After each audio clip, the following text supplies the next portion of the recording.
السلام عليكم ورحمة الله وبركاته. أعوذ بالله من الشيطان الرجيم. بسم الله الرحمن الرحيم. الحمد لله رب العالمين. اللهم صل على سيدنا محمد وعلى آله وصحبه أجمعين. أما بعد. ഒരു സത്യവിശ്വാസി മഹത്തായ പാഠങ്ങൾ എങ്ങനെയാണ് ഉൾക്കൊള്ളേണ്ടത് എന്നതിനെക്കുറിച്ച് അത് മനസ്സിലാക്കി തരുന്ന ഒരു ഹദീസാണ് ഇന്ന് നിങ്ങളുടെ മുമ്പിൽ അവതരിപ്പിക്കുന്നത്. നാം ഓരോരുത്തരും സത്യവിശ്വാസികളാണ്. അല്ലാഹു സുബ്ഹാനഹു വ തആല നമുക്ക് നൽകിയ അനുഗ്രഹങ്ങളിൽ വലിയ മഹത്വമേറിയ ഒരു അനുഗ്രഹമാണ് ഈമാൻ നമുക്ക് നൽകി എന്നുള്ളത് തന്നെ. അതുകൊണ്ട് തന്നെ ഒരു സത്യവിശ്വാസിയായ ഒരാൾ എന്തെല്ലാം കാര്യങ്ങളിൽ നിന്ന് പാഠങ്ങൾ ഉൾക്കൊള്ളണം എന്നുള്ളതിനെക്കുറിച്ച് നബി സല്ലല്ലാഹു അലൈഹി വസല്ലം തങ്ങളുടെ ഒരു ഹദീസാണ് ഞാൻ ഓർമ്മപ്പെടുത്തുന്നത്.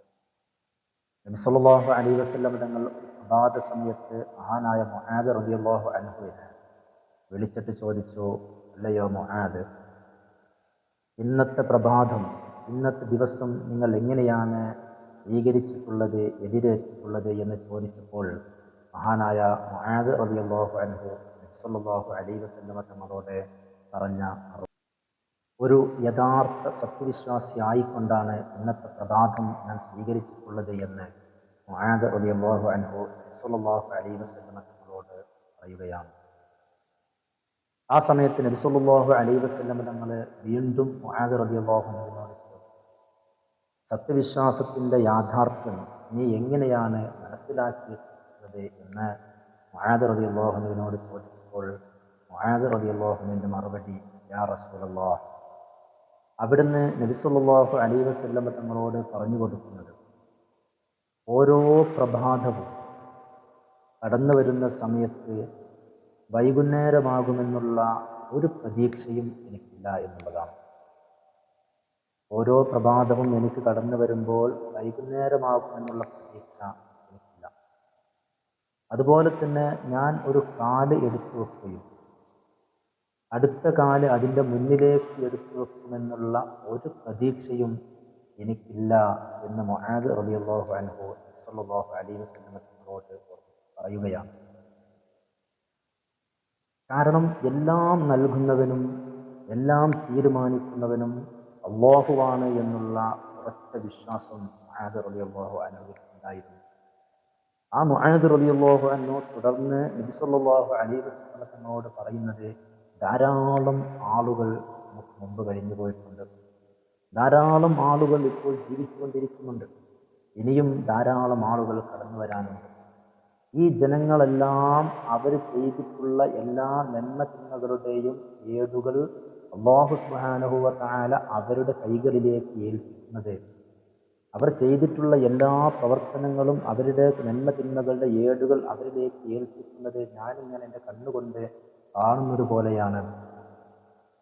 അതുപോലെ തന്നെ മഹാനവറുകൾ പറയുന്നുണ്ട്, ആ റബ്ബ് സുബ്ഹാനഹു വ തആല നന്മ ചെയ്ത ആളുകളെ അവർക്ക് സ്വർഗത്തിൽ വലിയ സ്ഥാനങ്ങൾ കൊടുത്ത് സ്വർഗത്തിലെത്തിക്കുകയും തിന്മകൾ ചെയ്ത ആളുകൾക്ക് അവരെ വലിയ ശിക്ഷകൾ കൊടുത്ത് നരകത്തിൽ താമസിപ്പിക്കുകയും ചെയ്യുന്നത് ഞാൻ എൻ്റെ കൺമുമ്പിൽ കാണുന്നത് പോലെ എനിക്ക് തോന്നുന്നു എന്ന് മഹാനായ മുആദ് റളിയല്ലാഹു അൻഹു നബി സല്ലല്ലാഹു അലൈഹി വസല്ലം തങ്ങളോട് പറയുകയാണ്. ഈ സമയത്ത് നബി സല്ലല്ലാഹു അലൈഹി വസല്ലം തങ്ങൾ മുആദ് റളിയല്ലാഹു അൻഹുവിനോട് പറഞ്ഞു, അവിടുന്ന് പറയുകയാണ്, കാര്യങ്ങളുടെ യാഥാർത്ഥ്യം മുആദ് നിങ്ങൾ മനസ്സിലാക്കിയിട്ടുണ്ട് എന്ന്. അഥവാ ഒരു സത്യവിശ്വാസി മനസ്സിലാക്കേണ്ട രൂപത്തിൽ കാര്യങ്ങൾ നിങ്ങൾ മനസ്സിലാക്കിയിട്ടുണ്ട് എന്ന് നബി സല്ലല്ലാഹു അലൈഹി വസല്ലം തങ്ങൾ മുആദ് റളിയല്ലാഹു അൻഹുവിനോട് പറയുകയാണ്. പ്രിയമുള്ള മുഅ്മിനീങ്ങളെ, നാം ഓരോരുത്തരും സത്യവിശ്വാസികളാണ്, ഇസ്ലാമിൻ്റെ പൂർണ്ണത ഉൾക്കൊണ്ടവരാണ് എന്ന് നാം വിശ്വസിക്കുമ്പോഴും ആ രൂപത്തിൽ നമ്മൾ അഭിമാനിക്കുമ്പോഴും നമ്മൾ നിസ്കരിക്കുന്നുണ്ട്, ഖുർആൻ ഓതുന്നുണ്ട്, സൽക്കർമ്മങ്ങൾ ചെയ്യുന്നുണ്ട്, ദാനധർമ്മങ്ങൾ ചെയ്യുന്നുണ്ട്, എല്ലാ കാര്യങ്ങളും നമ്മൾ ചെയ്യുമ്പോഴും നമ്മൾ ഭൗതികതയുടെ പിന്നാലെ ഓടിക്കൊണ്ടിരിക്കുകയാണ്. കാരണം വിശ്വാസിയാണെന്ന് നമ്മൾ പറയുകയും കാര്യങ്ങൾ ആഴമുൾക്കൊള്ളാതിരിക്കുകയും ചെയ്യുന്ന ഒരു അവസ്ഥാവിശേഷത്തിലൂടെയാണ് ഇന്ന് നാം ഓരോരുത്തരും കടന്നു പോകുന്നത്. നമ്മൾ വിശ്വാസിയാണ് എന്ന് അഭിമാനിക്കുമ്പോഴും നന്മകളൊക്കെ നമ്മൾ ചെയ്യുമ്പോഴും ഭൗതികതയുടെ പിന്നാലെ നമ്മൾ ഓടിക്കൊണ്ടിരിക്കുകയാണ്. രാത്രി കിടന്ന് ഉറക്കം വരുന്നത് വരെ നമ്മൾ ചിന്തിക്കുന്നത് എന്താ? നമ്മൾ ഭൗതികമായ കാര്യങ്ങൾ കണക്ക് കൂട്ടുകയാണ്.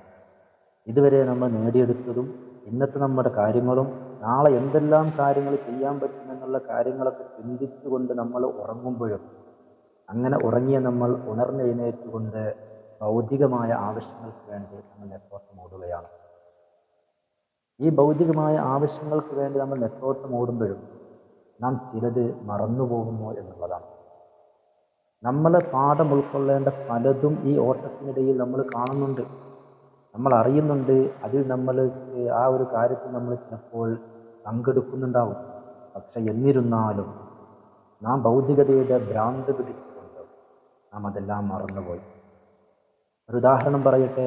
നാം പല മരണങ്ങളും നമ്മൾ കണ്ടിട്ടുണ്ട്. അപകട മരണങ്ങൾ നമ്മൾ കണ്ടിട്ടുണ്ട്. പല രൂപത്തിലുള്ള മരണങ്ങൾ കണ്ടിട്ടുണ്ട്. രോഗമായി കിടന്ന് മരണപ്പെട്ടവരെ കണ്ടിട്ടുണ്ട്. രോഗികളെ കണ്ടിട്ടുണ്ട്. മരിച്ച മയ്യത്തിൻ്റെ ജനാസ നിസ്കാരത്തിന് നമ്മൾ പങ്കെടുത്തിട്ടുണ്ട്. ഖബർസ്ഥാനിൽ ചെന്ന് ഖബറടക്കി മണ്ണ് വാരിയിട്ട് ദുആ ചെയ്ത് നമ്മൾ മടങ്ങി വരുന്നുണ്ട്. ഇതൊക്കെ നമ്മൾ ചെയ്യുമ്പോഴും രോഗികളെ സന്ദർശിച്ചവരുടെ വിഷയങ്ങളൊക്കെ അന്വേഷിച്ച് നമ്മൾ കാര്യങ്ങൾ മനസ്സിലാക്കുന്നുണ്ട്. ഇതൊക്കെ നമ്മൾ മനസ്സിലാക്കുമ്പോഴും നാം ഭൗതികമായ ആവശ്യങ്ങൾക്ക് വേണ്ടി നെട്ടോട്ടം ഓടിക്കൊണ്ടിരിക്കുന്ന നാം ഈ കാര്യങ്ങളെ കൊണ്ടൊന്നും നാം ഒരു പാഠവും മനസ്സിലാക്കുന്നില്ല എന്നുള്ളതാണ്. അത് മനസ്സിലാക്കണമെങ്കിൽ നാം ഈമാനികമായ മുന്നേറ്റം നമുക്കുണ്ടായിരിക്കും. ഞാൻ നേരത്തെ പറഞ്ഞ് വിശ്വാസിയാണെന്ന് അഭിമാനിക്കുമ്പോഴും നന്മകളൊക്കെ ചെയ്യുമ്പോഴും ഭൗതികതയുടെ പിന്നാലെ നമ്മൾ ഓടി നടക്കുമ്പോൾ നാം ആലോചിക്കേണ്ടത് ഒരു സമയം എനിക്കും വരും എന്നുള്ളതാണ്. എൻ്റെ കൂടെ നടന്നവർ, എൻ്റെ കൂടെ സംസാരിച്ചവർ, എൻ്റെ ക്ലാസ്സിൽ പഠിച്ചവർ, എൻ്റെ കൂടെ ഭക്ഷണം കഴിച്ചവർ, എൻ്റെ കൂടെ പള്ളിയിലേക്ക് വന്നവർ, എൻ്റെ കൂടെ മയ്യത്ത് പരിപാലനത്തിന് പങ്കെടുത്തവർ, പള്ളിക്കാട്ടിൽ ജനാസ സംസ്കരണത്തിന് പങ്കെടുത്തവർ, അവരിൽ പലവരും ഇന്ന് പള്ളിക്കാട്ടിലാണ്. ഞാനും പോയി കിടക്കേണ്ട ഒരു സ്ഥലമാണ് അത് എന്നുള്ള ബോധം നമ്മളിലേക്ക് വരാത്തതിൻ്റെ കാരണം നാം ഭൗതികതയെ നമ്മൾ വല്ലാതെ പ്രേമിച്ചു എന്നുള്ളത് തന്നെയാണ്. അതുകൊണ്ട് നാം മനസ്സിലാക്കണം, ഇന്നല്ലെങ്കിൽ നാളെ ഞാൻ ഉൾപ്പെടെ നമ്മളെല്ലാവരും യാത്ര പോവും. ഈ ഭൗതികമായ ലോകം എന്ന് പറയുന്നത് വളരെ നശ്വരമാണ്. എപ്പോഴും അവസാനിക്കുന്ന ഒരു ലോകമാണ് ഭൗതിക ലോകം. അതുകൊണ്ട് ഇവിടുന്ന് യാത്ര പറയുമെന്നുള്ള വ്യക്തമായ ഒരു ബോധം നമുക്കുണ്ടായിരിക്കേണ്ടതുണ്ട്. അതിന്നല്ലെങ്കിൽ നാളെ സംഭവിക്കും. എത്രയോ അനുഭവങ്ങൾ നമ്മുടെ മുമ്പിൽ നമ്മൾ അറിഞ്ഞവരാണ്. വളരെ സാമ്പത്തികമായ ഭദ്രതയുള്ള പല ആളുകളും പെടുന്നനെ മരണപ്പെട്ടു പോയതുണ്ട്. എല്ലാ സുഖ സൗകര്യങ്ങളോടും കൂടെ ജീവിച്ചവർ ആരാടാ എന്താടാ എന്ന് ചോദിക്കാൻ കെൽപ്പുള്ള ആളുകൾ വരെ നമ്മുടെ മുമ്പിൽ മരണത്തിന് കീഴടങ്ങിയിട്ടുണ്ട്. അതുപോലെ തന്നെ ഭക്ഷണം കഴിച്ചുകൊണ്ടിരിക്കും ഭക്ഷണപാത്രത്തിൽ കൈയിട്ട് ഭക്ഷണം വാരിയെടുത്ത ആ ഉരുള ഭക്ഷണം വായിലേക്ക് വെക്കുന്ന നേരം ഈ ലോകത്തിൽ നിന്ന് വിട പറഞ്ഞ ആളുകൾ, സ്വന്തം വീട് എന്ന് പറയുന്ന എല്ലാവരും സ്വപ്നമാകുന്ന ഒരു കാര്യം, ആ സ്വപ്നം വീടുണ്ടാവുക എന്നുള്ള സ്വപ്ന സാക്ഷാത്കാരത്തിന് വേണ്ടി തറക്കല്ലിടുന്ന സമയത്ത് തലേ രാത്രിയിൽ ഭാര്യയോട് പറഞ്ഞ് നാളെയാണ് നമ്മൾ തറക്കല്ലിടൽ, അതുകൊണ്ട് ഇന്ന് നേരത്തെ കിടന്നിറങ്ങി നാളെ നേരത്തെ എഴുന്നേറ്റ് ഭക്ഷണങ്ങളൊക്കെ ഉണ്ടാക്കേണ്ടതുണ്ട് എന്ന് പറഞ്ഞ് നേരത്തെ കിടന്ന ഭർത്താക്കന്മാർ ഭാര്യ എഴുന്നേറ്റിട്ടും ഭർത്താവിനെ വിളിച്ചിട്ട് എഴുന്നേൽക്കാതിരിക്കുന്നത് കണ്ടപ്പോൾ ഒന്ന് മറച്ചിട്ട് നോക്കിയപ്പോൾ ശരീരമാകമാനം തണുത്ത് വിറച്ചിരിക്കുന്നത്. ഈ വാർത്തകളൊക്കെ നമ്മൾ അറിഞ്ഞവരാണ്. അപ്പം ഈ ഭൗതികമായ ലോകത്ത് നിന്ന് നമ്മളെല്ലാവരും യാത്ര പറയും. ഇന്ന സമയമെന്നൊന്നുമില്ല. അതുകൊണ്ട് തന്നെ ഭൗതികതയുടെ പിന്നാലെ ഓടിക്കൊണ്ടിരിക്കുന്ന നാം ആലോചിക്കണം, ഒരു സമയം എനിക്ക് വരും. ഒരു സമയം നാം ഓരോരുത്തർക്കും വരും. ആ സമയം എപ്പോഴാണ് എന്നുള്ളത് ആർക്കും അറിയില്ല. ഈ ഭൗതിക ലോകത്തിൽ എത്ര സമയം വരെ ജീവിച്ചിരിക്കുമെന്നുള്ള ഉറപ്പില്ലാത്ത നാം ഓരോരുത്തരും ഇവിടുന്ന് വിട പറയുന്ന ഒരു സാഹചര്യം വരും. വിട പറഞ്ഞാൽ നാം ജീവിച്ച കാലമത്രയും ഓരോ കാര്യങ്ങളും റബ്ബിൻ്റെ മുമ്പിൽ നമ്മൾ അവതരിപ്പിക്കേണ്ടി വരും. ഓരോ ചോദ്യങ്ങൾക്ക് നമ്മൾ മറുപടി പറയേണ്ടി വരും. നാം ഉണ്ടാക്കിയ ഭൗതികമായി നാം ഓടി നടന്ന് നെട്ടോട്ടം ഓടി നടന്ന് ഉണ്ടാക്കിയ സമ്പത്തിനെ കുറിച്ച് ഓരോന്നോരോന്ന് നമ്മൾ റബ്ബിൻ്റെ മുമ്പിൽ വഹിക്കേണ്ടി വരും. അതെങ്ങനെ സമ്പാദിച്ചു എന്നുള്ളതും അതുപോലെ തന്നെ നാം ചെലവഴിച്ചതിനെക്കുറിച്ച് നമ്മളോട് ചോദിക്കപ്പെടും. നാം അത് ചെലവഴിച്ചത് ഏത് രൂപത്തിലാണ് എന്നുള്ളത് നാം ചിന്തിച്ചതിനെക്കുറിച്ച്, നാം പ്രവർത്തിച്ചതിനെക്കുറിച്ച് ഓരോന്നോരോന്ന് റബ്ബിൻ്റെ മുമ്പിൽ നാം തുറന്ന് സമ്മതിക്കേണ്ടി വരും. തുറന്ന് പറയേണ്ടി വരുന്ന ഒരു ലോകത്തേക്ക് നമ്മൾ ഓരോരുത്തരും കടന്നു പോകും. ആ ലോകം എന്ന് പറയുന്നത് ശാശ്വതമായ ലോകമാണ്. ആ ലോകത്ത് രക്ഷപ്പെടണമെങ്കിൽ ഇവിടുന്ന് ചില കഷ്ടപ്പാടുകൾ നമ്മൾ സഹിക്കണം. അതിന് നമ്മൾ പല രൂപത്തിൽ നമ്മൾ നമ്മുടെ ജീവിതം അല്ലാഹുവിൻ്റെ മാർഗത്തിലായിട്ട് നമ്മൾ സമർപ്പിക്കണം. ആ ആത്മീയമായ വിജയത്തിലൂടെ, ആത്മീയമായ ഉന്നമനത്തിലൂടെ മാത്രമേ നമുക്ക് നാളെ പരലോകത്ത് വിജയിക്കാൻ സാധ്യമാവുകയുള്ളൂ. അതുകൊണ്ട് തന്നെ ഭൗതികതയെ പ്രേമിക്കുന്ന നാം ഓരോരുത്തരും ഭൗതികതയുടെ പിന്നാലെ നമ്മുടെ മക്കളെ പറഞ്ഞയച്ച് അവരെ ആത്മീയമായ വിദ്യാഭ്യാസത്തിൽ നിന്ന്, വിഷയത്തിൽ നിന്ന്, വിശ്വാസത്തിൽ നിന്ന് അവരെ മാറ്റിയെടുത്തിട്ട് ഭൗതികതയുടെ പിന്നാലെ കൊണ്ടു നടക്കുന്ന ഓരോരോ രക്ഷിതാക്കളും ആലോചിക്കണം. ഈ മക്കൾ ഭൗതികമായി ഒരുപാട് നേട്ടങ്ങളുണ്ടാക്കിയാൽ നാളെ പരലോകത്തേക്ക് നമ്മൾ കടന്നു ചെല്ലുമ്പോൾ ഈ ഭൗതികമായ ഒരു നേട്ടം കൊണ്ടും നമ്മുടെ മക്കളെ കൊണ്ട് നമുക്കൊരു ഉപകാരം ഉണ്ടാവൂല. ആത്മീയമായ വിഷയങ്ങളും മതപരമായ പഠനങ്ങളും അതൊക്കെ നമ്മുടെ മക്കൾക്ക് കൊടുത്തുകൊണ്ട് ഭൗതികമായ വിദ്യാഭ്യാസവും കൊടുക്കുക. മതപരമായ വിദ്യാഭ്യാസം വലിച്ചെറിഞ്ഞുകൊണ്ട് ഭൗതികതയുടെ പിന്നാലെ നമ്മുടെ മക്കളെ നടത്തിയാൽ അവരെ നമ്മളെ തിരിഞ്ഞു നോക്കുകയില്ല. ഞാൻ പറഞ്ഞു വെച്ചത്, ഇന്ന് ധാരാളം രക്ഷിതാക്കൾ അവർ നിസ്കരിക്കുകയും ഓതുകയും പാടുകയും കാര്യങ്ങളൊക്കെ ചെയ്യുമ്പോൾ അവർ വിജയിക്കണമെന്നുള്ള ലക്ഷ്യത്തോടുകൂടെ അവരെ മക്കളെ ഭൗതികമായ കാര്യങ്ങൾക്ക് മുൻതൂക്കം കൊടുത്ത് പറഞ്ഞേക്കുമ്പോൾ ഈ മക്കൾ കാരണം നമ്മൾ നാളെ പരാജയത്തിൻ്റെ പടുകുഴിയിലേക്ക് എത്തുമെന്നുള്ള ബോധ്യം നമുക്കുണ്ടായിരുന്നു. അതുകൊണ്ട് ഈ നശ്വരമായ ഏറ്റവും അവസാനിക്കുന്ന ഈ ലോകത്ത് നിന്ന് വിട പറഞ്ഞ് നമ്മൾ പരലോകത്തേക്ക് ചെല്ലുമ്പോൾ സന്തോഷകരമായൊരു ജീവിതം നമുക്ക് വേണം. അതിനു വേണ്ടിയുള്ള പ്രയത്നം നാം ഓരോരുത്തരും നടത്തണം.